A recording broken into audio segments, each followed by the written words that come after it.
What's going on, everyone? Nick Gambaro here, Stefan Martinez. We got a loaded show here for you tonight. Uh, we got football, basketball, baseball, hockey, soccer, pretty much the whole wide world of sports. I mean, we got pretty much everything. Hockey and soccer heavy, especially in Nick's corner. A lot of football to discuss. Big weekend ahead. You know, just nuts with all these schedule changes. Me and this guy are trying to keep up with everything. Everything's getting switched around. Stefan's going to have some Mets news for us, but we're going to lead off with the NBA because some of the marquee games were officially announced. So, Stefan, I will leave that to you, my good sir. How are you, first of all? I'm doing good, man. You know, it's as they say, it's the most wonderful time of the year. Thank That's you right. guys for joining us. I know this was supposed to be a Thursday vehicle, but it's a Friday vehicle. Schedules had to be moved around. Big Dog had some stuff going on. I got some stuff going on, and we just couldn't get together yesterday. So today, here we are, Friday show, extended edition, all for you. So sit back, relax, and as the kids say, enjoy the show. All right. All right. Let's start with some news right out of the proverbial gate. Um, so it was confirmed. It was confirmed that on Martin Luther King Day, check this out. You get Nets Bucks and you're getting Lakers Golden State as the nightcap. That's a nice Martin Luther King Day start to the stage. Yep. Okay? If you're an NBA fan, you don't go nowhere on MLK Day. You stay at home and you just get ready for the NBA because that's a nice way to start the schedule. I'm super excited. I'm super amped. There are 10 games on the Martin Luther King schedule, but I just wanted to point it out the big guns because that's all that matters. Nobody's watching the Knicks and whoever the hell they play on Martin Luther King Day, except for yours truly, because I'm scarred and I need mental help. All right, but let's do this. Okay, let's look at the Christmas Day games. Let's look at the Christmas Day games because I'm very intrigued by everybody's thought process, what everybody thinks. So I want to get to everybody's, opinions on these games. So let's dive in here and let's do the deep dive. Okay, to start the day, Christmas Day. You ready for this? Pelicans Heat. So you get Zion versus Jimmy Butler. Everybody's opening the gifts in South Beach. Beautiful weather, right? Everybody's happy.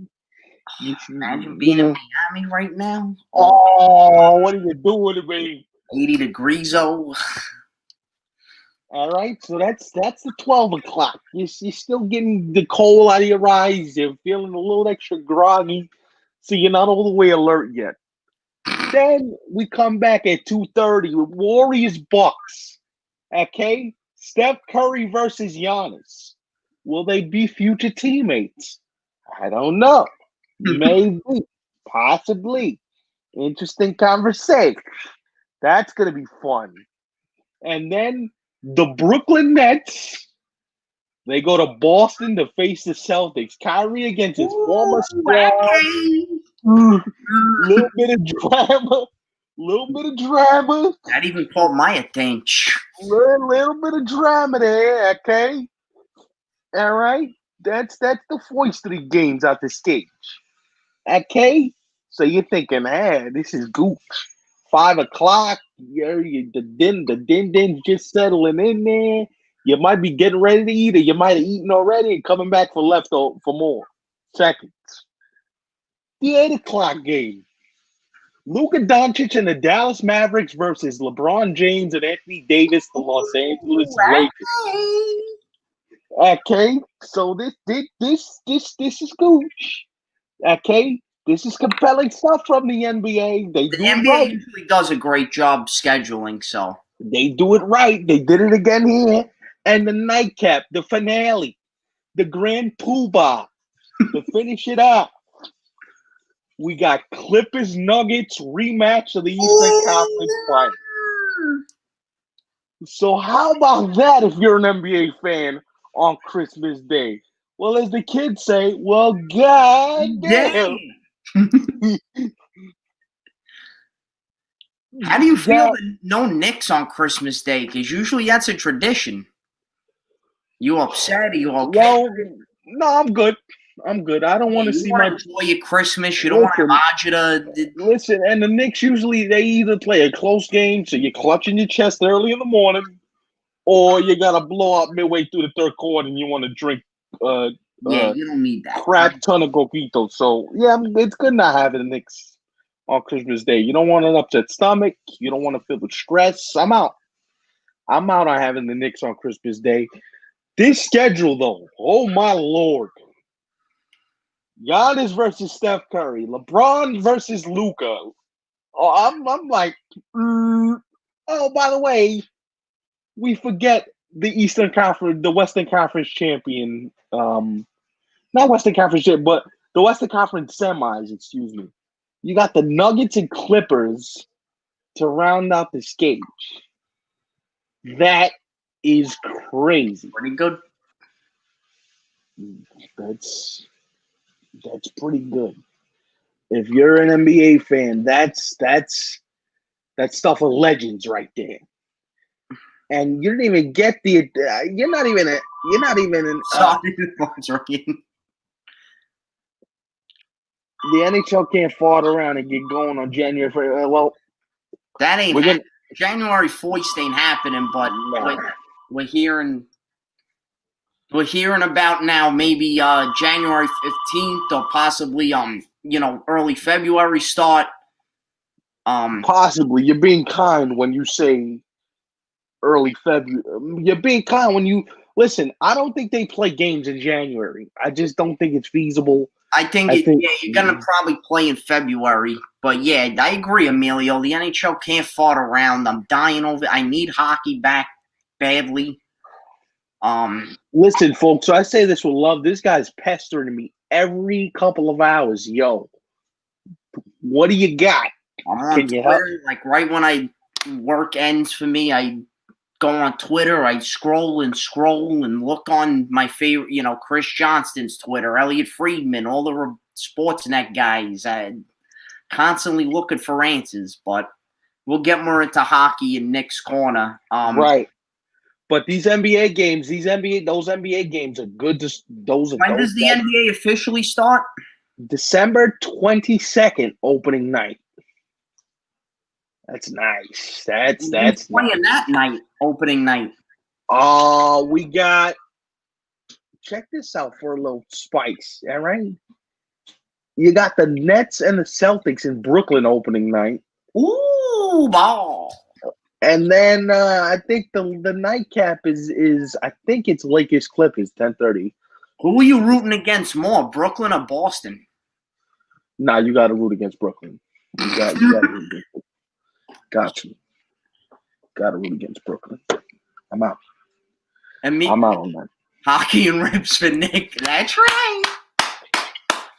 Emilio, speaking my language. You know me well. Listen, anything with food, my favorite we're in. Yeah, exactly. I was about to say, anything with food, he's in. And hockey, babu. You're all the way in on that. Okay, kids. That's a nice little start to the NBA stage. Okay, I'm excited. If you're an NBA fan, that's pretty substantial. Okay. Let me start this next segment off by saying two things. First of all, we didn't even start the show the right way because I got to get this out the way. What am I doing? We both from Brooklyn, and it's this person's birthday, and we didn't wish him a happy birthday. Happy birthday to the great Jay-Z. Yes, happy birthday, Jay-Z. Brooklyn in the building. You know, if you're from Brooklyn. Yes. You know what I mean? I should have wore a Yankee hat in his honor. But happy birthday to the legend, Hove. Happy birthday. His 51st birthday. Damn, we old. One of the greatest rappers ever. At least in my opinion. Facts. Facts. You I'm ain't sure never you would lied to me. agree. Yes, happy birthday, Hove. Just I'm sure he's like, hey, just another year. You know Were what I you mean? Because bumping that to Jay today? yes, I was. I actually had on Reasonable Doubt this morning. I woke up listening to Jay for his birthday. What's your go-to Jay-Z track? Oh man. Get you pumped for a big game, any sport, like to get you. Well, you got Run This Town, you got Reservoir Dogs, you got The Streets Is Watching, you got Where I'm From. Nah, I can't choose one Jay-Z track. It's hard. We'll be here 60 years if you make me choose one Jay-Z track. My go-to, believe it or not, I got a very, very underrated Jay-Z track, which I really enjoy. And people, I don't know, unless you're a big Jay-Z fan, you won't know this. I mean, you'll know it if you know hip-hop. It's called Bring It On. It's with Sauce Money. Dame Dash is in the beginning of the song. The song is dope. And it's off his first album. It's like the second to last record on his first album. Yo, I love this song. So shout out to Jay-Z. Happy birthday. I just had to get that out for all the Brooklyn folks that are watching. Okay. Interesting little tidbits I'm hearing around Major League Baseball. And I'm saving this for Big Dog because Big Dog, I think, can appreciate where I'm going. So the Chicago Cubs, they released Kyle Schwarber. They released Albert Almora Jr. And you know that they're talking about doing some other stuff as well. And this just feels very, very, very. It feels like the end of an era in Chicago. I don't know if you would agree with me, Big Dog, but Yeah, that's what it feels like to me. It feels like a little sad, but you know what? In a way, if Stevie Cohen could get one of these guys, it's all worth it. well. Here's the thing. Kyle Schwarber's name has been thrown around with a few different teams. He's been thrown around with the Blue Jays, which I think is the best fit. Kyle Schwarber in Toronto makes a ton of sense. Wow.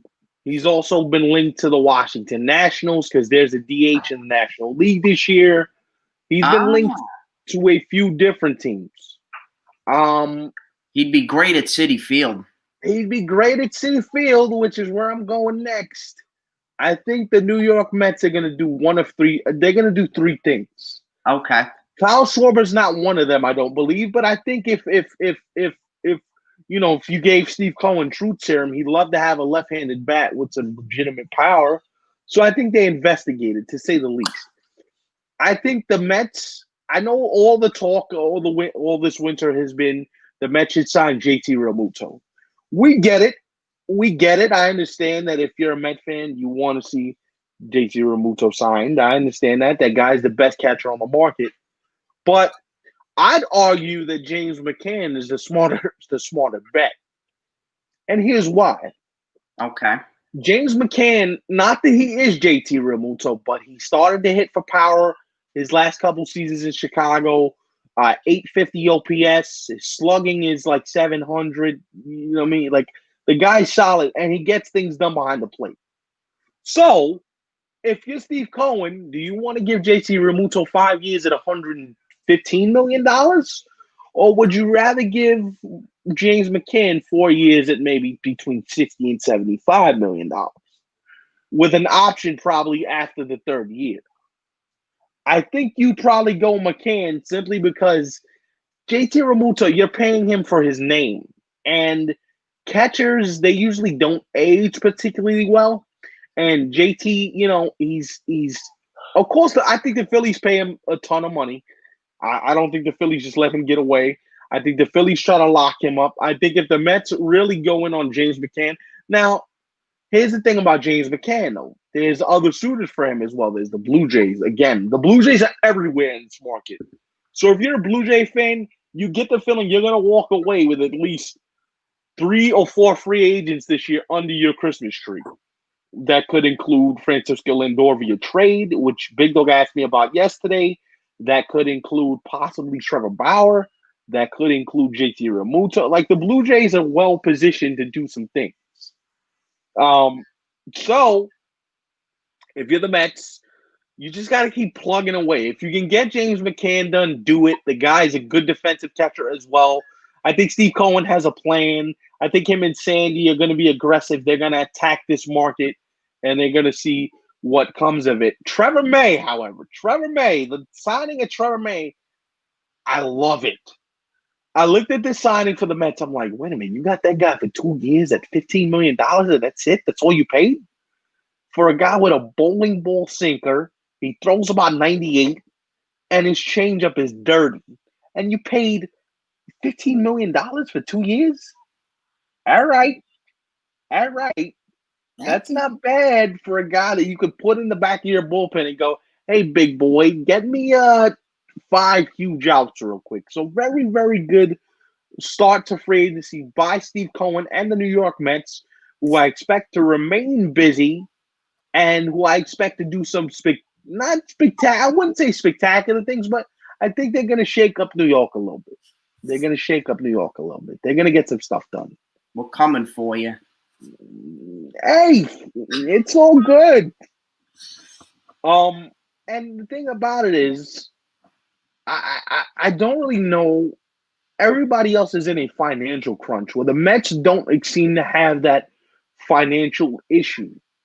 It's like, okay, we don't have to worry about spending money. We can outspend anybody we want because we have the money. And that's the thing. If you're Steve Cohen right now, you're taking full advantage of this market and going, I'm richer than all of you.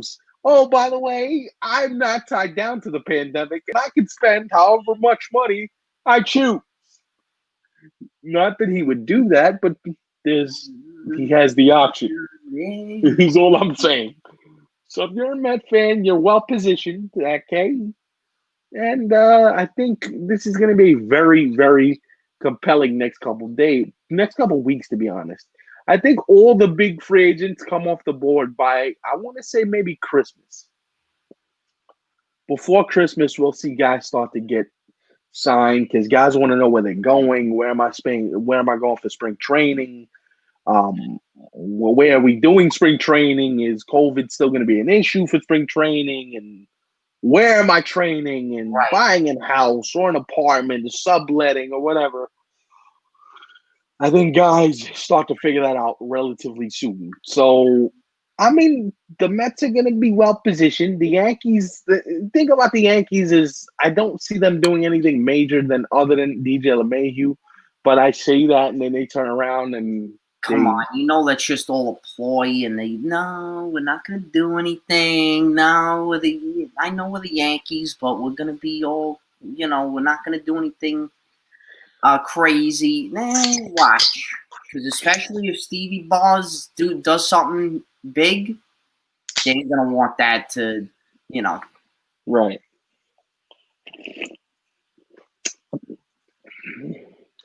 Drinking champions right here. There you go. Coke. So much for giving up soda. But then again, like we said the other day, it's Christmas season. Hey, it's my first drinking soda all week. I'm trying. Have at it, then, lad. I'm trying. But Emilio, get us a Coca-Cola sponsorship. This guy drinks it like he's the king of Coke. Like me and this guy love soda, but I think Emilio tops us both because. Oh hell yeah, he got us beat by like him drinking like all at once. Remember the scene in Elf where he drinks the 2-liter Coke bottle? I can see Emilio doing that. He loves Coke that much. Listen, you joke.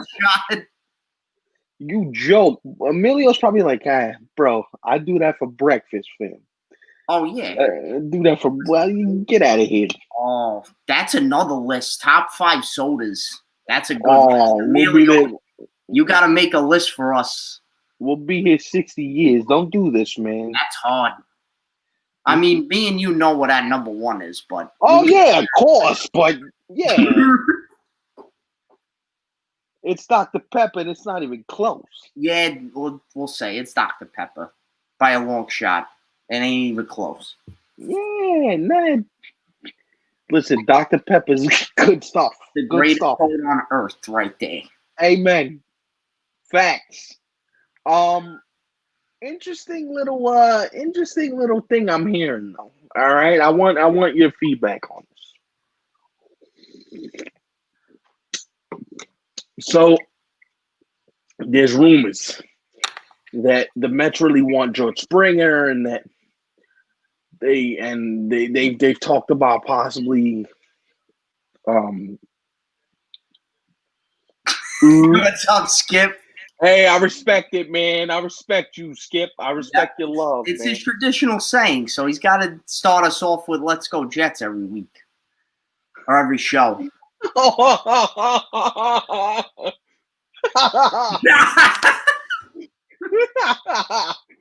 It does.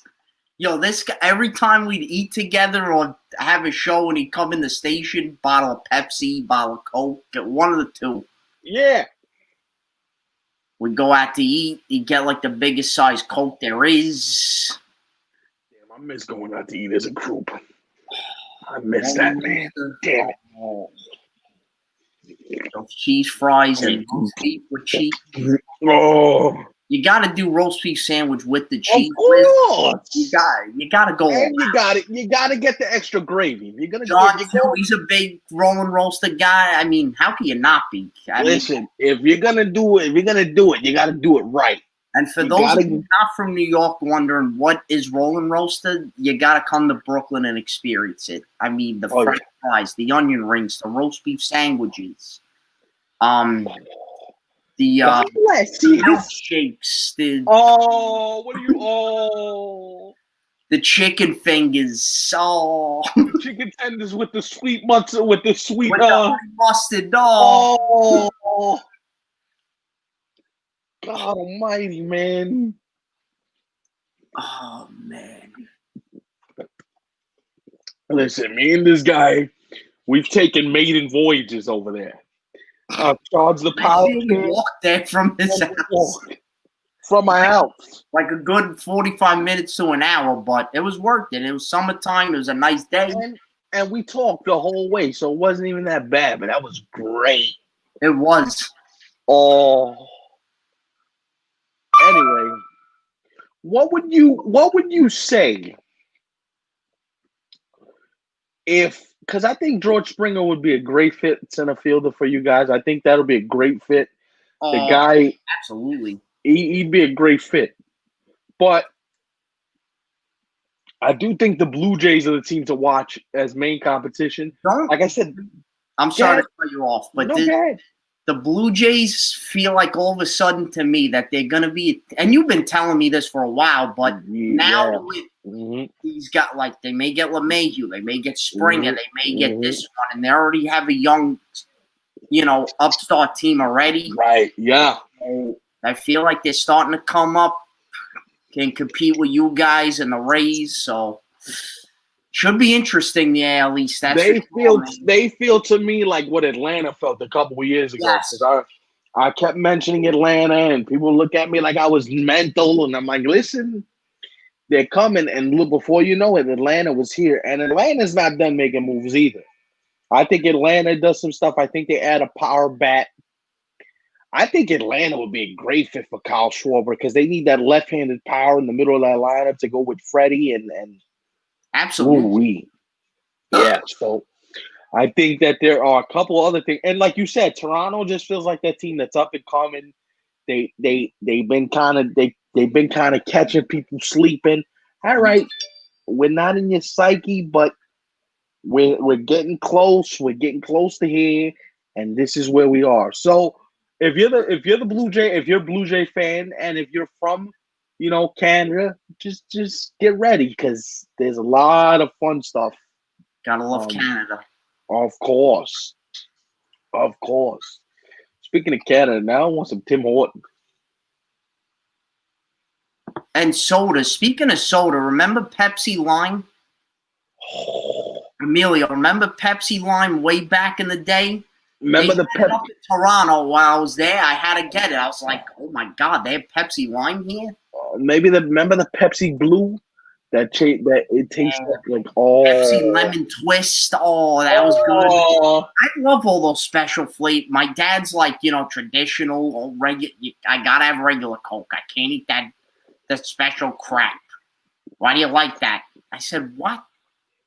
The only thing he'll drink is cherry Coke, which also too is one of my. If I had a list, it'd be Dr. Pepper and then probably cherry Coke or cherry Pepsi right under there. Oh my god, so good. And vanilla Coke too is good. Oh, vanilla Pepsi's janky too.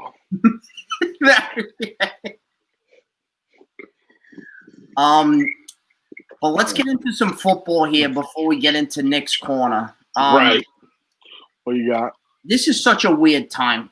I mean, first of all, the game played on a Wednesday afternoon, which I didn't get to watch it, which the Ravens almost came back and won. I'm like, wait, what? And John, I'm going to give you credit. John was like, the Steelers might be the worst 11-0 team. And I said, why do you say that? He goes, look at their schedule. And I'm not discrediting Pittsburgh because, again, they don't choose who they play. Right. Oh, my God. They play garbage teams. Garbage. I feel like Don McCoy. This is garbage. You want to run through the schedule real quick? Run through it. Go ahead. Because, oh, my God. Atrocious. And they got Washington this week. Thanks, they're playing 5 p.m. on Monday. Which, all right, they played the Giants. They only, and they really didn't blow anybody out. And they barely won that game, too. They beat the Giants. They beat the Broncos 26-21. They beat the Steelers by a touchdown. They beat the Eagles 38-29. Mm-hmm. They murdered us. They beat the Titans by a field goal. Right. Steelers beat the Ravens by 4. They almost lost to Dallas. That was on my birthday. They beat them 24-19. They creamed the Bengals. They creamed the Jaguars. So they did beat up some teams. But then, like you said, they almost lost to Baltimore. Mm-hmm. It's kind of crazy. And they're starting Dupree. What's his name? The pass rusher. What's his first name? Dupree for the Steelers. Oh, I know what you're talking about, son. Hit the Google button, will you, a minute? No. The Google machine. Yeah, hit the Google. Bud Dupree. He tore his ACL. He's done for the year. That's not good. So the one main pass rush is off the board for the Steelers. And it just feels like they Tennessee. I'll tell you this. I put Tennessee just below the Steelers, but not that far down. Derrick Henry, Ryan Tannehill, Hollywood Brown, they man, Tennessee's legit. They are. But they ain't beating Kansas City. Nobody is. Kansas City is on like that Madden 21 level. Like, no one's beaten. The sad part is you would actually like to see some competition, but I don't think we're going to get any. This week's games, ugh. Oh, my God. Can we run through this real? Because this is, Jetz. And the Raiders are going to kill us, which is, And they got blown out last week by Atlanta, so you definitely know. 6, they're going to. Saints, Falcons, which may be somewhat competitive, I think. Not a great game, but it is a division. No Drew Brees. I'm calling Falcons in an upset. Bears, Lions. If Mitch Trubisky's still quarterbacking, the Lions are going to win. Browns, Titans. I say Titans by a field goal. You guys are going to keep it that close? Nah, we lose by more than a field goal, buddy. Oh, you're saying lose? Hell For your yeah. boys? Hell yeah. Dolphins. We lose by at least like 10 to 15 points. Dolphins gonna annihilate Cincy. See, that would have been cool if it was Tua versus Burrow. That would have been awesome. I Right. think we're all looking forward to that. Right. Vikings gonna blow out the Jaguars, right? I mean, Although the Jaguars are in every game, so I wouldn't say that it's a blowout. They definitely lose, but I don't know if they get blown out. Texans, Colts. I got the Colts in that one. Although the Texans could keep it competitive. Nah, but the Texans their CJ Fuller, their wide receiver. Fuller, I don't know what his last name escapes. His first name Yeah, escapes. you're right. He's on a banned substance for violating the performance enhancing drugs policy. So he's not playing. He's suspended for the rest of the year. And I think one of their top corners is also suspended for the rest of the year. Bradley. So Houston's going in like a little banged up. The game of the day and a big divisional matchup: Rams Cardinals at 4:05. Rams 7-4, Cardinals 6-5. I would have felt better about it if I knew Kyler was 100% healthy, but Kyler Murray's been dealing with some shoulder issues, and so I don't know where his health is, to be quite honest with you. Yeah, I got LA. You got LA as well, or you think Arizona could upset? I mean, like I said, if Kyler Murray was healthy, then I would give Arizona maybe the upset, but I got Rams in a one-score game. Seahawks, Giants. I got Seahawks, but I think it's going to be closer than most people might think, simply because if Daniel Jones was playing for the Giants, I'd give him a chance. I'd have picked Giants in an upset. Nah, I would have still went with Seattle. Nah, that Giants defense is better than people think, and Seattle can't stop a nosebleed if it was right on their face. I'm giving the Giants credit. This is like kind of. Hey man, I'm calling it how I see it, but with no Daniel Jones, Giants ain't winning the game the rest of the year. Packers, Eagles. Packers in a blowout. I mean, it's not. Packers by 1,000,000. Chargers, Patriots. I got the Chargers. Yeah, me too. And it's in Los Angeles, so. Me too. Oh, yeah. Broncos, Chiefs at Arrowhead Sunday night. Well, wait. That's the Sunday Night Football game? Yes, sir. NBC 820. Can you say a gajillion to nothing? That could be a 60-burger game. Yo, they're going to have like 40 by the end of the first half. And they're home with the 16,000 fans. I mean, even if there were no fans, it'd still be a gajillion to nothing. But damn, yo, why you putting Denver on primetime TV? What the Well, god damn. Yo, goddamn, exactly. I mean, bomb. And then we don't usually curse on this show, but holy shit.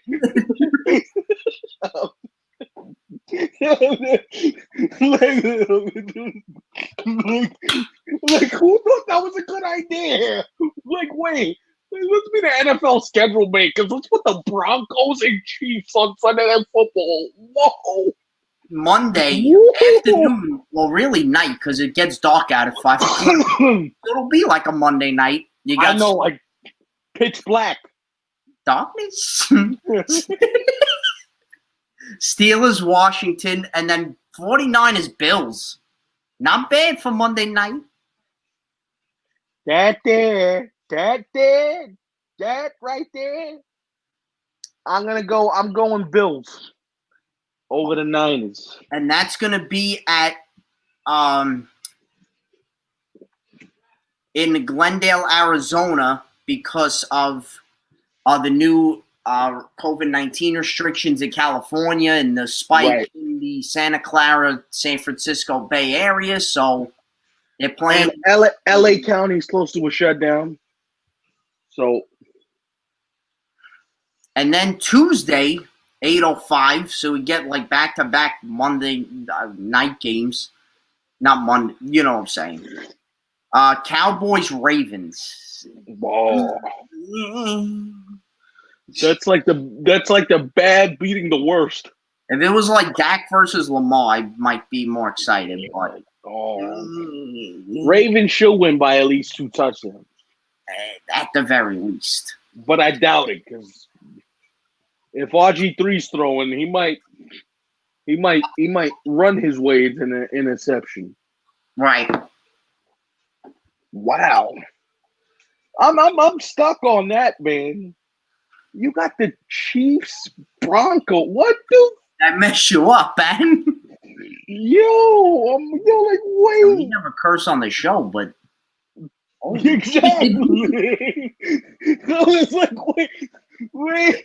That deserved it because I know we don't curse on the show, but holy, like, what the? Yo, like, what? Horrific. Who hit the bottle and said this is okay? Like, let's do this. Like what? Horrendous? And usually the NFL gets it right with these primetime games, but good Lord almighty, man. As the great keep going. As the great Jim Ross once said, that's bowling shoe ugly. That's are you kidding me?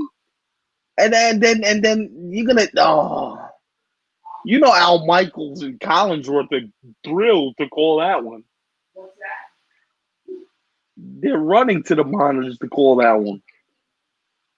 Are you kidding me? Wow. I don't know. That's wow. I'm kind of perplexed by the fact that that game's going to be on national television. As we wait for Big Dog,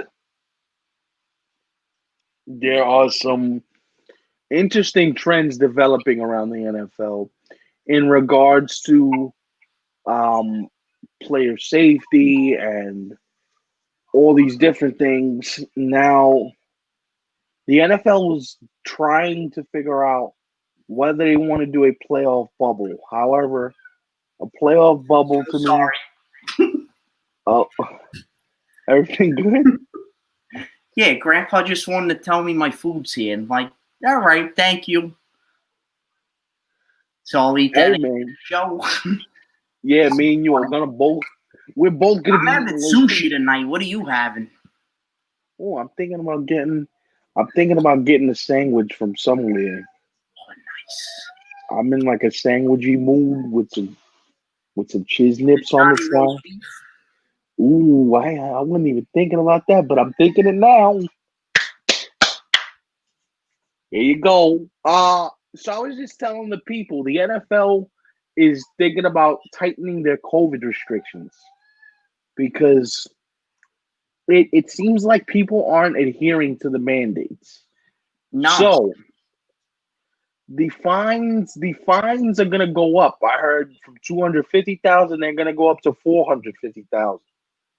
And you're gonna start losing 6-round picks instead of just 7-round picks as well. They should do higher than that. Well, I agree. I mean, I would. Well, yeah, but because there's no reason why you shouldn't be masked up. There's no reason. Exactly. I 100% agree with you there, my friend. There's no reason why you shouldn't be masked up. This stuff is very real. It's serious stuff. And I'm telling you, it's going to get harder to play these games. It is. The colder it gets, it's going to get harder to play these games. More people are going to come down with it. You already seen that. Excuse me. You're good. They're closing practice facilities around the NFL. We had the Broncos situation last week. We had the Browns situation a couple weeks back as my kitty cat tries to invade the shot. Which one? Well, I'm in Vin's room tonight, so it's kitty cat tension here. One's sleeping on the bed, one's on the television. Oh, well, because they're warm, so they like that. Yeah, it's kitty cat tension here. No, yeah, man. What do you think about the NFL trying to tighten up the protocols? And what are you feeling about this? Well, they should absolutely tighten the restrictions. They everyone should have a mask on the sideline, even players that aren't in the game. Even if you're a Right. starter, if you're an offensive player and the defense is on the field, you have to have the mask on, or Mm-hmm.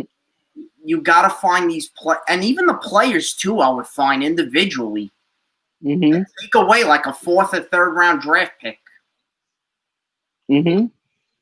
That I would do it. And again, you got to do a playoff bubble, but from what I don't think they're really gonna. They're not gonna do that, which is silly. And like you said, the colder it gets, as we go on and on in the winter, it's only gonna get worse. So Agreed. And that's you gotta why take precautions. Have to. I'm baffled that they're not taking these extra precautions, that they're not doing everything they can to ensure that, you know, we have a season and we can finish this up and people will be safe and we do get a Super Bowl. So Roger Goodell, you're farting around with this. You're farting Absolutely. around with this, Roger Goodell. And for those who don't know what farting around means, you're playing around with it. You're not taking it Yeah, you're serious. not being say, that's it. That's it. So that's what farting around means. Amen to that, yo. All right. So as I aptly named this episode, the name of this episode of the Nick and Steph Show is entitled Money, Power, Respect. Now, you may be thinking, well, that sounds familiar. Isn't that an old rock song? Money, Power, Respect with Little Kim and Diddy? Yeah, yes, it is. Money, Power, Respect. It's on that it's on that the Lock First album on Bad Boy. But this Money, Power, Respect has a different connotation to it. And here's why. As Big Dog's getting ready to take you through as we set up and get ready for Nick's Corner right now, the problems with the NHL, the NHL Players Association, is all about what, Big Dog? Money, power, respect. Yes. So another edition. Go ahead. So as we get ready for the next edition of Nick's Corner, which is right now, I gotta ask you, who's winning this battle of wills of you're gonna respect us, of the power struggle? Who is winning this battle? This is really difficult because I feel like the way you described it to me, the way I've been following on Twitter and listening to sound bites of Sportsnet analysts, that Right. they're really stuck in the middle still. Mm-hmm.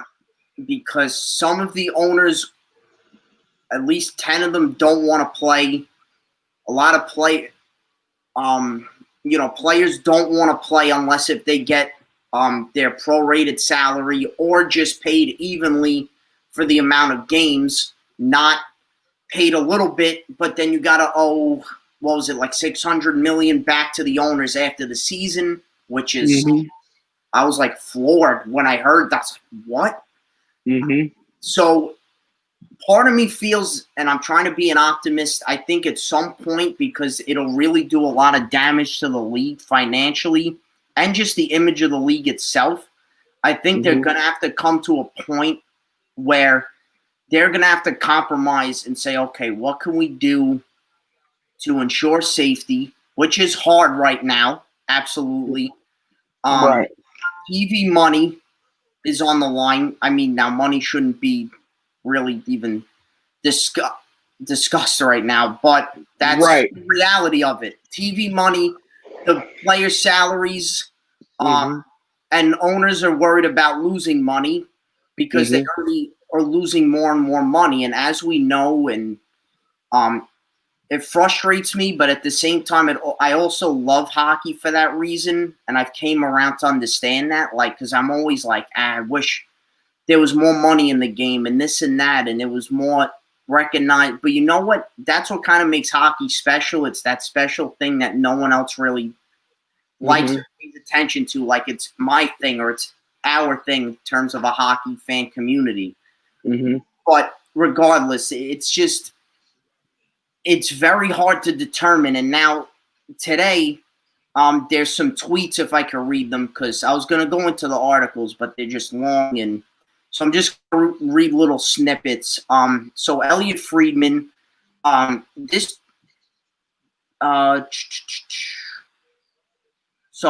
Cervelli of TSN Sports Development. Sources say hashtag NHL shared draft schedules with hashtag NHLPA on Thursday, one including a 56-game regular season for 2021.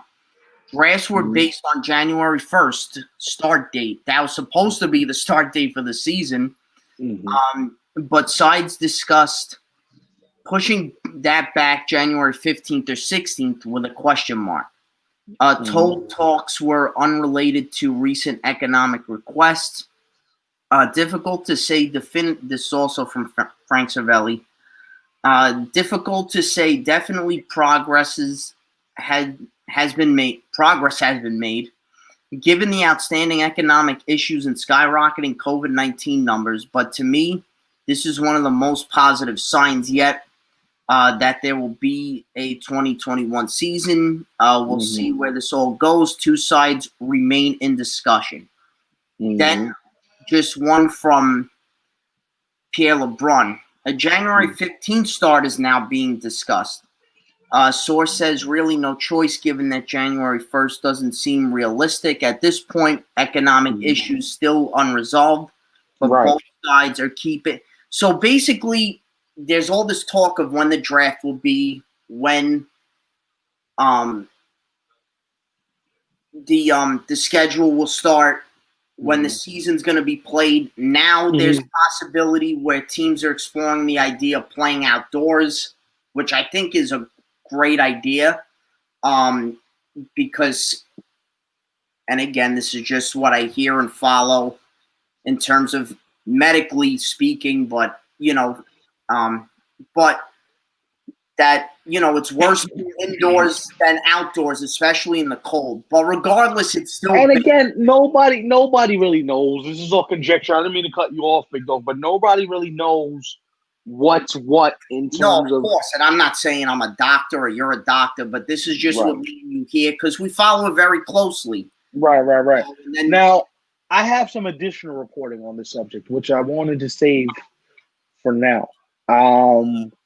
All those things are accurate. All those things are true. I've heard the same thing. I've been telling you I don't think January 1st is realistic from the people I've been able to speak to over the last maybe couple of weeks to a month. Now, here's one thing that was laid out to me today. The biggest issue right now is whether to determine what do we do with the money that's in escrow. Do we just push it forward and have it be a part of the salary cap? Or do we let the players divvy it amongst themselves in terms of the teams? That's one thing that's being discussed. The second thing, the outside thing that you mentioned, do we play outside? Do we explore those options? I had two different people text me a little while ago and say playing outside is not feasible because, first of all, you have to find the space to be able to play. Second of all, you have to have players, you have to have staff there to make sure everything goes off without a hitch. And we also have to be able to make sure that you're able to have the enough equipment, enough everything in case something does happen. And when you get these places rented out for a Winter Classic, you're going to make revenue back, so it's not all that bad. Now you're not making any revenue. Now you're just playing outside in a big empty building with no fans for it. So right, and it's coming out of your pocket. So, and there's no benefit. Like, you can't share the financial burden. I mean, you could share with the other club that wants to play outside if they choose to do that, but it's just two clubs independent of the NHL saying, "Oh, let's pay for this." When everybody says that money is at a premium right now throughout the sport. That's why playing outside, although it's a great idea, it just seems as a non-starter just because financially it doesn't seem feasible. Right. You know what I'm There's saying? only certain teams right now, although they're among several others talking about it. But Boston is being discussed as one of the teams, maybe using Fenway Park during the winter while the Red Sox aren't playing. The Penguins may be using Heinz Field or PNC Park. Although Heinz Field most likely not, because the Steelers are a playoff team, so it would have to be PNC. Oh, right. The Ducks and Kings are maybe doing a joint venture at the LA Galaxy Stadium in Carson, California, not in LA. So, and that's a small soccer stadium that could be feasible for hockey. And I mean, just in general, the idea of it is cool, but I don't like they're just doing that because they want to try and get some fans in. And I know they are losing a lot of money. But again, and Stefan, I think would agree with me that fans still right now it's not good. It's not good to having fans in the building is not smart. Number one, because even a few thousand, it doesn't matter. What does it do to the bottom line? A few thousand doesn't make up the difference for the money that you lost. No. It really doesn't change the narrative at all. So that's why it's kind of hard when you say, well, yeah, we can do this and we can have a couple thousand people in the stands. You can, but what sense does it make in the grand scheme of things? Right. You know what I'm saying? Like, what sense does that make? Doesn't. Right.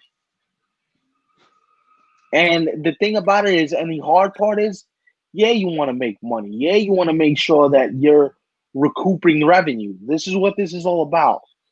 And it seems, first of all, and if you do play games outside, then whatever network is broadcasting your games, they have to be set up where they can have a truck set up to be able to broadcast outside. You got to have camera people outside. Building the rink takes a long time. And right. Manpower and hiring people. Right. And TSN just came out with something, NHLPA skip finance talk. Get right to what return to play could look like. So that's an article I have to read after. Pierre LeBrun wrote it. So in The Athletic. And they put it on TSN. They put it on TSN. They put athletic articles on TSN? Well, it said Pierre LeBrun has more and then a link. So I don't know. More non-CBA conversations today between NHLPA and NHL, discussing season planning items such as length of training camps, etc., but no economic discussion. Roster size for the upcoming NHL season remains an open issue, still to be determined between NHL and NHLPA. In what will be a rather unique season, as we've seen with football, roster flexibility will be paramount. That will be an interesting item for the NHL, NHLPA to iron out. So those were some things he just tweeted out a couple minutes ago. What do you think of that? I mean, the fact that they're skipping the economic stuff tells you that that's where the real issues are. Yeah. They're like, we're going to sky away from the money. We want to get down to playing. Because if this is all about the money, we'll be in 60 years. Like, yeah. They want to get to the planning. So, I mean, at least they're talking, but it's still not good that they haven't figured out an economic plan yet. Well, yeah. I feel like this is baseball all over again, man. Sounding a little like it, Dave. And remember, baseball, you're not out of the woods yet. because the CBA in baseball has to be negotiated at the end of this season.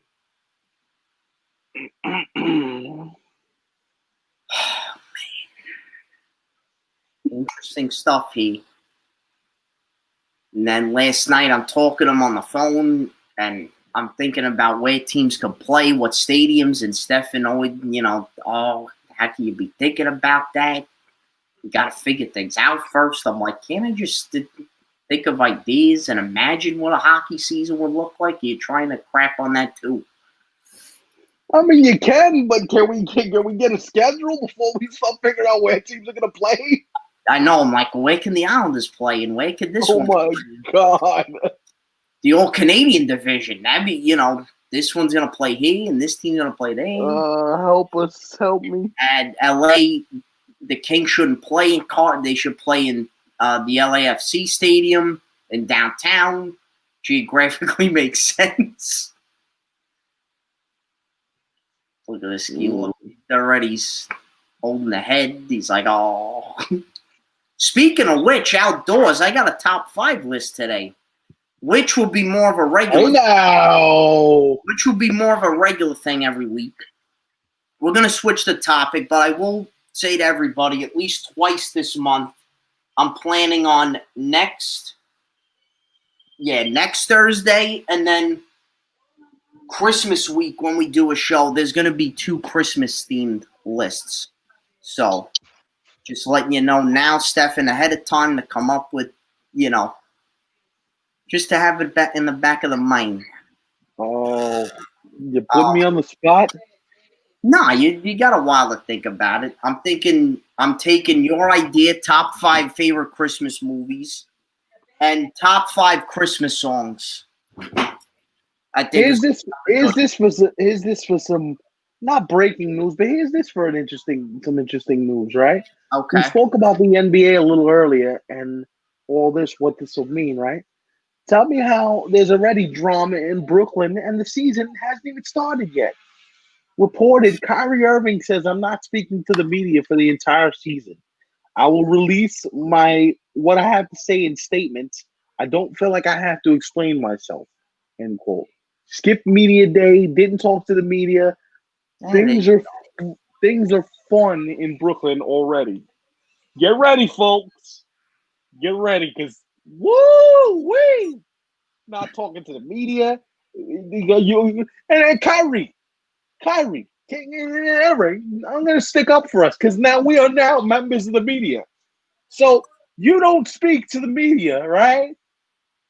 You don't talk to us. You don't let us know what's going on. You don't give us any indication of what you're thinking, feeling, and any of this, right? But the moment you want to be traded from somewhere, what do? You run where? You run to the media.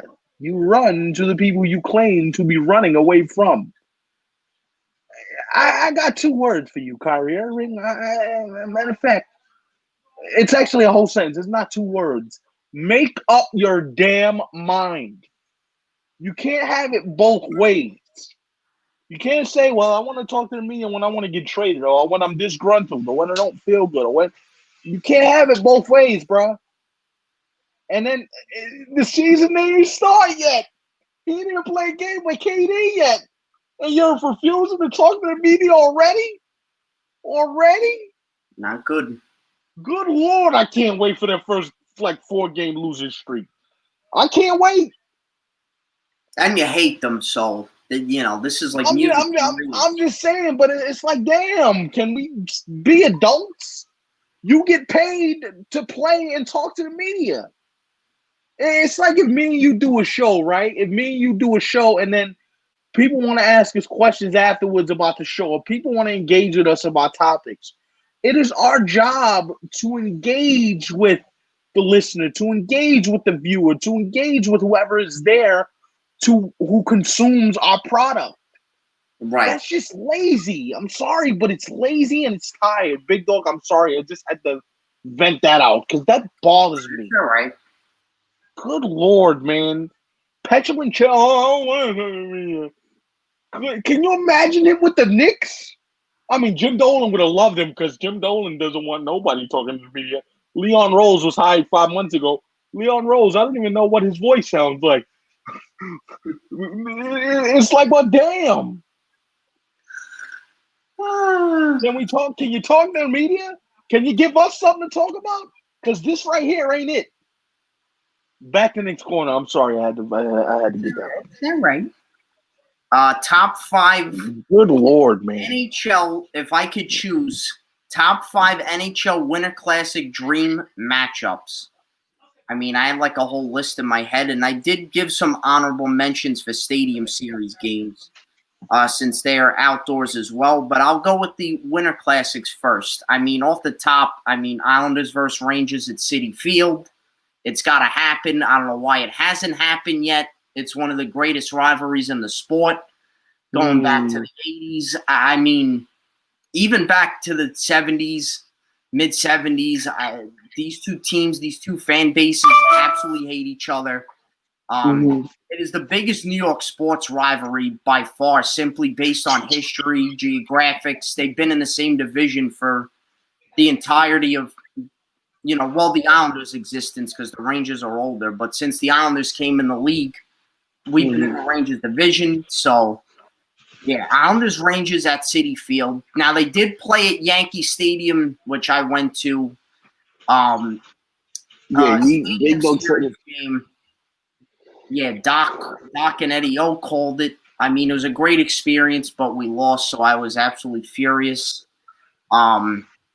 But yeah, like the Islanders got to be the home team. We got to play at Citi Field. It's only right. It's closer to Belmont and the Coliseum, so make it happen. And most Islander fans are Met fans anyway, so it just makes sense. Right.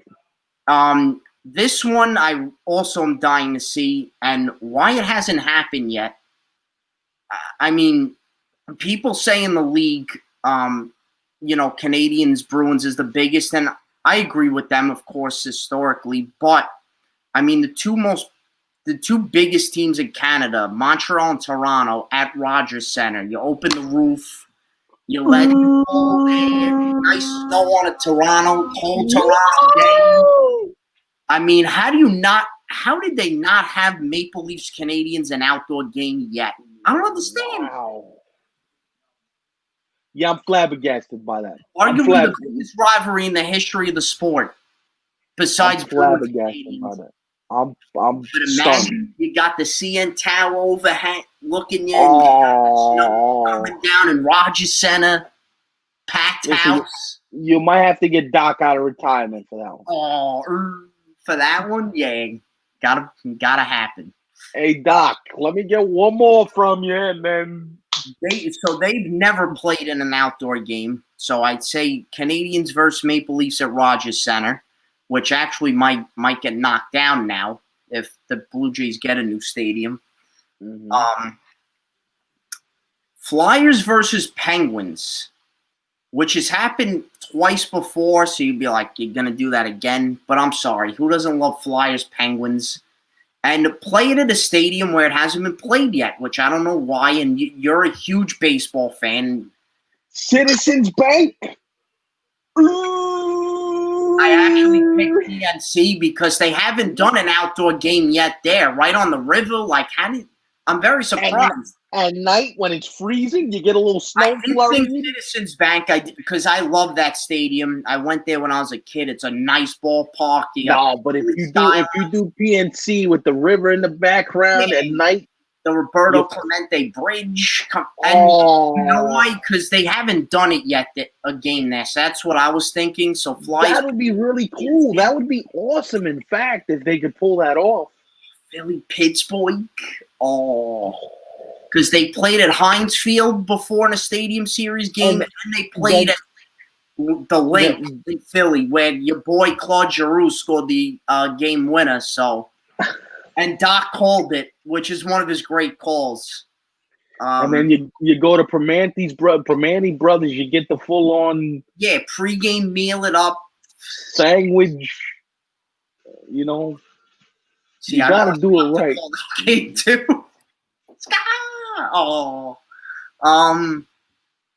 Blues versus Predators at Nissan Stadium in Nashville. Nashville was in the Winter Classic last year at the Cotton Bowl in Dallas. And Nissan Stadium, it's not a well-known stadium, but Nashville is becoming a big hockey town. I think you can get an outdoor game there, and it gets a little chilly in Nashville in the winter. So why not? I got one for you. I'd bring it on. I'd love to hear your suggestions. The new Seattle team when they enter the league. That was my next one. Against Vancouver at Safeco Field. Okay, I picked, well, now they named it Lumen Field, but I still call it CenturyLink Field because it's just a cooler name. But imagine, like 65,000 people at CenturyLink. Or Safeco at night. Oh, Safeco would be beautiful too. Beautiful ballpark. With the roof open. Yay! Yeah, that would be amazing. The Canucks versus the Kraken. Win a classic. At Safeco or CenturyLink. How sick. They changed the name of Safeco. It's T-Mobile Park now. But listen, it's still Safeco to me. Oh, absolutely. And honorable mentions, I picked 5 games. Now, these are more like warmer weather-related places or, like California, Texas. Although, so I picked Sharks versus Kings, who haven't played outdoors yet, at the Bank of California Stadium, which is where LAFC plays. It's right next to the LA Coliseum. I went there last year when I was in LA. It's a small little venue, but I think for a hockey game, I think it would be awesome. Right. The Kings versus the Golden Knights, LA-Vegas rivalry at Allegiant Stadium in Vegas. Now, I know it's a dome. It's not outside, but still, it's called Stadium Series. It's not outdoor series. So to me, that's still a viable option to have a hockey game in Vegas with like however many thousand people. You got the Los Angeles, Las Vegas rivalry going. Just saying. And then this one, too, we've discussed, and I think you'll like this because you're a baseball nut.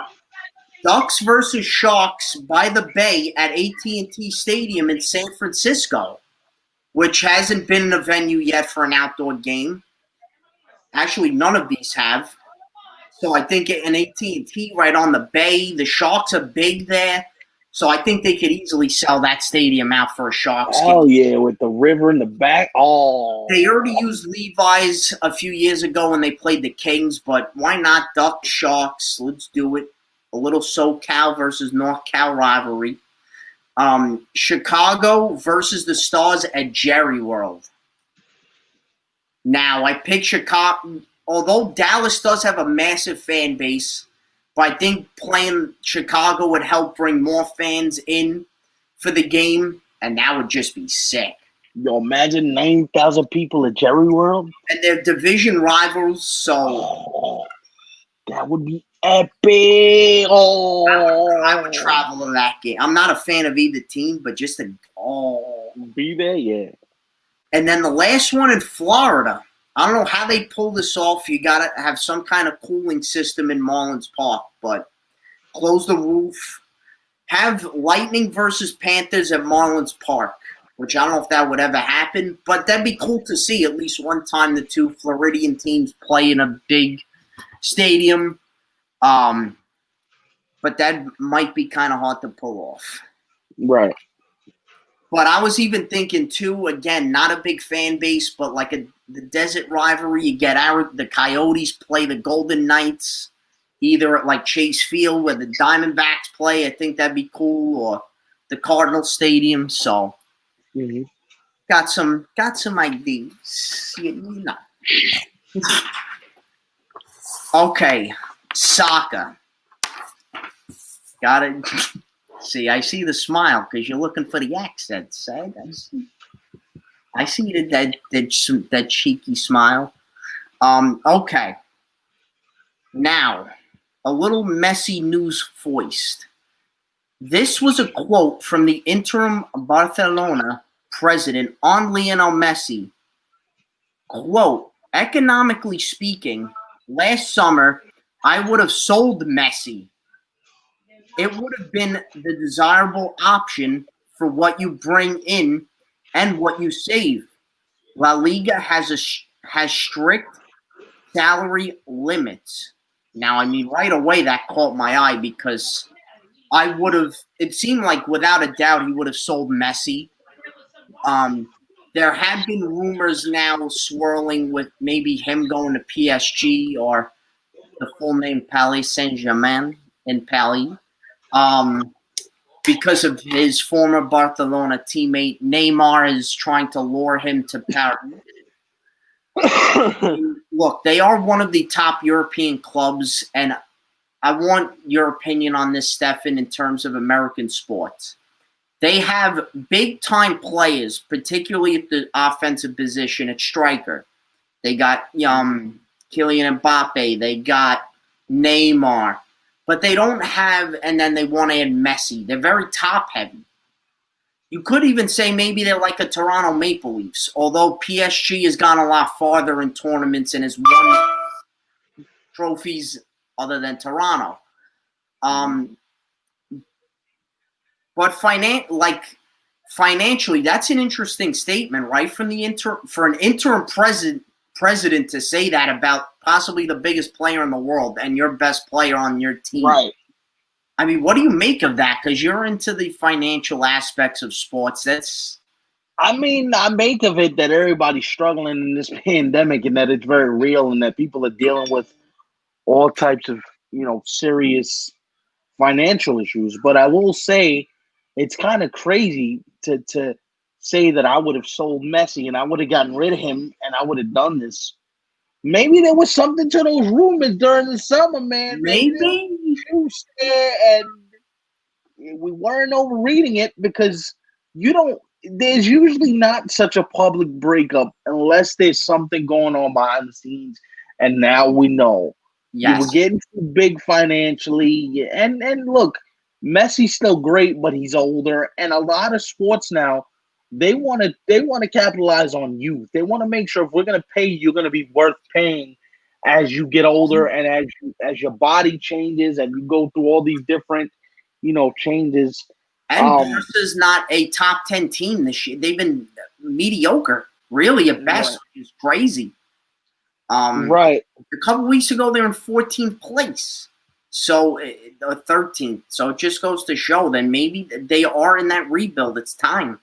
Although right. And for Messi is a bad spot because it's just not a good situation roster-wise. And like PSG just want the fame. They want the back pages.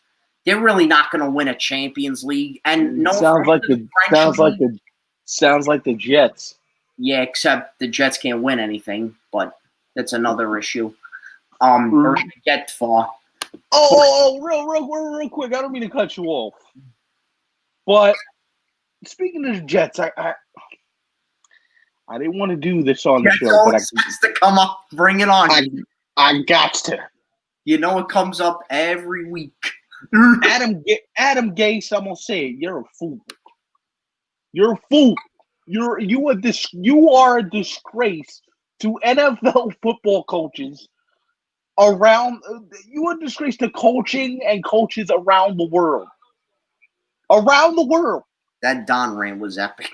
I failed Sam. We didn't put him in the best position to win. We let him go. We didn't protect him. Really? So in his third year, in the 14th week, you realize you didn't protect him. What is this?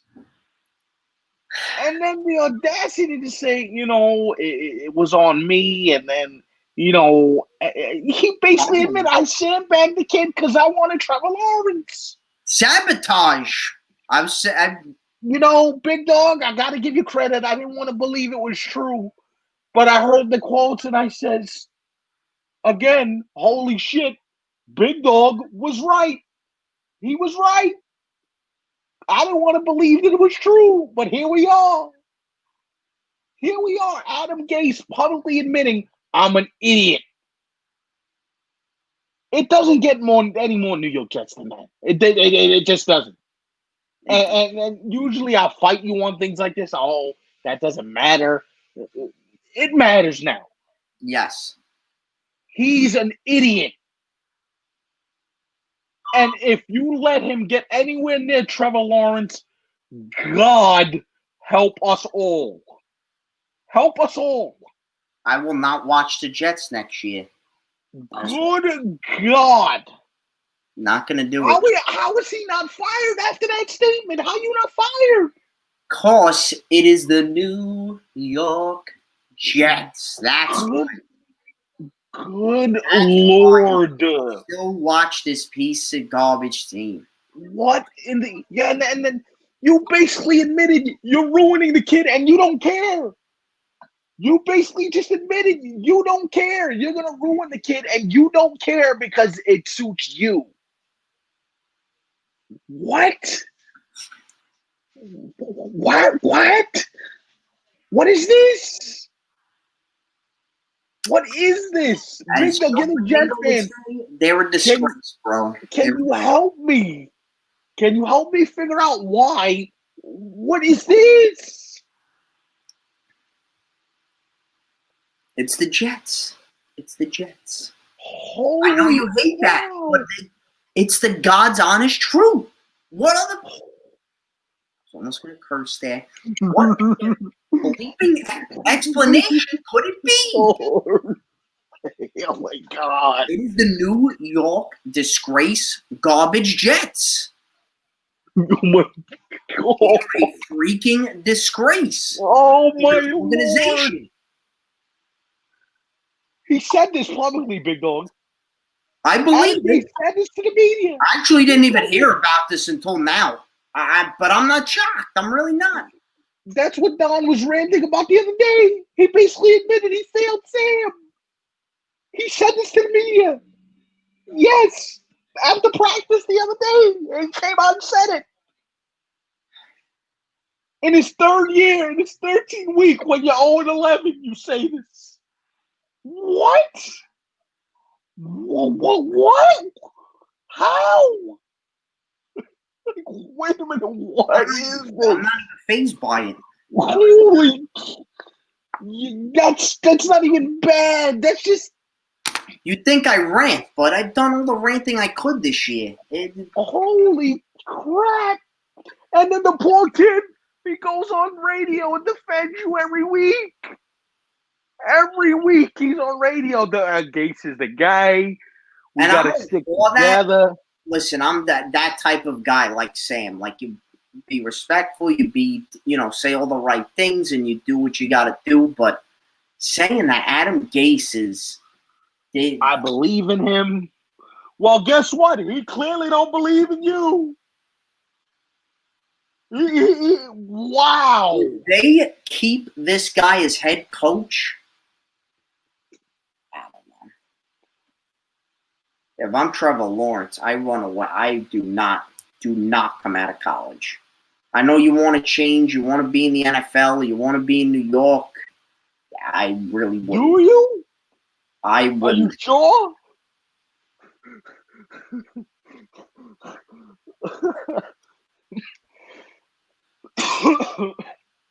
What?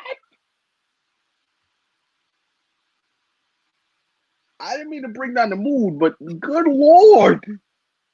No, and then I have more disheartening things still with soccer, but it's just whatever, man. You can't be that stupid. You can't, or maybe you can be that stupid. But yet people are.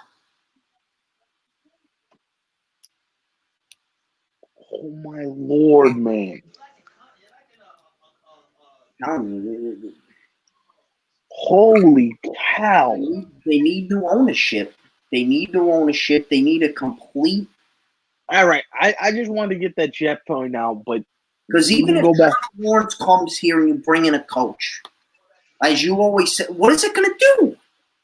Okay, you got a new coach, but who are you hiring, first of all? We don't know that yet.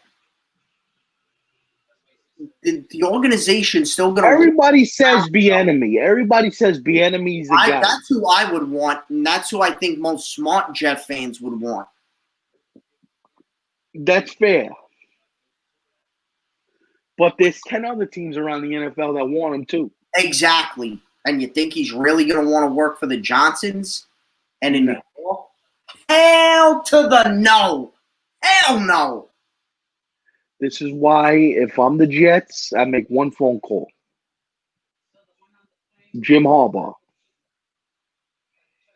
He might be the only guy. Just that they get out of Think Michigan. that Bieniemy would be my first choice. Yeah, but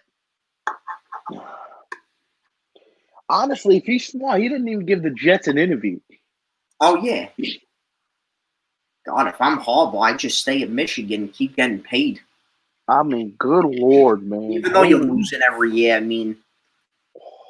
But I didn't mean to sidebar you. I'm sorry, but that I had to get that out. no, it's.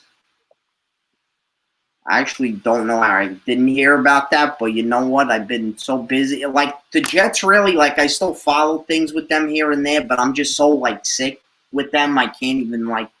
He's checked out. You checked out. Don't blame you. I can't be bothered, to be totally honest, and people could call me a fan whether I don't really care. How? How can you put up with that? How can you put up with what he said? And folks, if you don't believe me, go on Twitter and search up Adam Gase quotes. These quotes are findable. These are findable quotes. Donald Greco spoke about it on the Michael K. show. I think it was yesterday or the day before. Matter of fact, the video you sent me. Yeah, yesterday. That was in relation to that quote. Are you kidding me? What? Fans. What? Fans. I have a feeling they're going to keep Gase. I got a feeling. Damn. But then again, I don't know. You can't keep them. You can't realistically tell your fan base we're going to keep. You can't do this. Yeah, there's no way. Holy crap. Anyway, get back to the soccer stuff. I'm sorry, man. It's just. I don't care. U.S. soccer, and this is disheartening too. U.S. Now it does sound positive at first, but then when I read on, it's still these women are still fighting for rights and it's incredible that the U.S. women still can't get equal pay. And they've been kicking you know what for years. They're not a disgrace, unlike the men. Pay them and get over this garbage. I may, and forgive me if reading this may take but I feel like it's important to kind of get in depth a little, because it's just, this is actually from CNN. This was reported a couple days ago. U.S. soccer reaches deal with women's national team in fight for equal working conditions, but not equal pay. So part of it is good, but still part of it is bad. The U.S. Soccer Federation and the U.S. Women's National Team have reached an agreement, but not equal pay.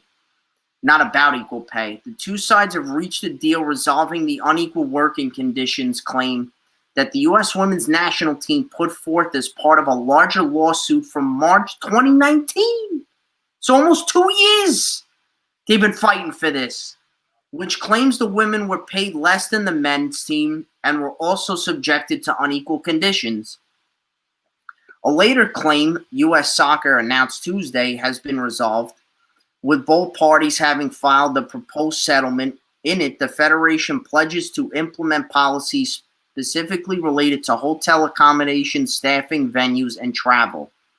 In a statement, Molly Levinson, a spokeswoman for the women's national team players, emphasized the deal does not indicate the end of the legal battle, saying the team still plans to appeal the court's decision this past May, dismissing the team's equal pay claims. The deal, Levinson said, doesn't account for the central fact in this case that women's players have been paid at lesser rates than men who do the same job. We remain as committed as ever to work to achieve the equal pay that we legally deserve, she said. Our focus is on the future and ensuring we leave the game a better place for the next generation of women who play for this team and this country. Mm-hmm. It's a longer article, but that's kind of the chunk of it. And they actually finally, FIFA confirmed today that they will get maternity leave, which, I mean, should have been happening. Should have been happening from the jump. But whatever. It's just disgraceful. The women, as you said, first of all, they're 1,000 times more talented than the men's team. They've been winning World Cup after World Cup after World Cup and Olympic gold medals constantly. They do the right things. They're great role models, these women. They always do the right thing. And it's just a shame that the men still they're like still looked at as, like they get superior, yeah. It's disgusting, quite frankly. It's sad, yeah. It really is. The women, I think, should get paid more than them. That's not in sports. That's just in all walks of life. 100%. It's sad stuff. Still an issue that goes on. So I just felt like I needed to shed light on that a little bit. Hopefully these women will win the legal battle and get that equal pay that they deserve. And lastly, going to keep this brief and we'll head on out of here, but it wouldn't be Nick's Corner without the English accent. Got to do the British accent for the, first of all, big matches this weekend in the Premier League. You got Burnley, Everton, Man City, Fulham, West Ham versus Man United, Chelsea versus Leeds. The big one of the day, my Tottenham versus Arsenal, probably one of the biggest rivalries in the league. West Brom versus Crystal Palace, Sheffield United versus Leicester, and Liverpool versus Wolves, and Brighton versus Southampton. And the quick look at the table, Tottenham is in first place, or tied for first with Liverpool, Chelsea at 19 points, Leicester with 18 points, West Ham, Southampton, and Wolves all tied for fifth place, Everton with 16, tied with Man United for 8, and Aston Villa and Man City are tied for 10th with 15 points. So the Premier League is kind of, how do you say it, pretty compact a little bit. Right. At the top of these standings there. So a lot of good soccer. And I'm sorry, though, Premier League, NBC, for the love of God, why is Tottenham Arsenal not on TV? Why are all the games on Sunday on Peacock and not on TV? That's terrible. One of the biggest games of the Premier League season is not on TV. Shame. I don't understand. I'm gonna have to pay for it because I want to watch that game. But that's nuts. Tell me that. How is it? How? That's crazy. No, wouldn't you be pissed if you were a soccer fan and your team, you put all this, you know what I'm saying? Like, right. And you're supposed to be the world sport. But all about the cash, brother. Right. Anyway, folks, this was a great show. It was. Big Dog, thank you so much. It was great. More hard news, but that's nothing. Oh my God. Anyway, we're gonna get on out of here and tell you guys enjoy the weekend and yes, do all that good stuff. And we'll be back to our regularly scheduled time Monday, 6 o'clock. And hopefully Thursday at 6 o'clock as well. So yes, see you guys on Monday and enjoy your weekend. And as the kids say, we ain't got to go home, but we got to get the hell up out of here. And we bid you adieu. Later. All right, I'm done.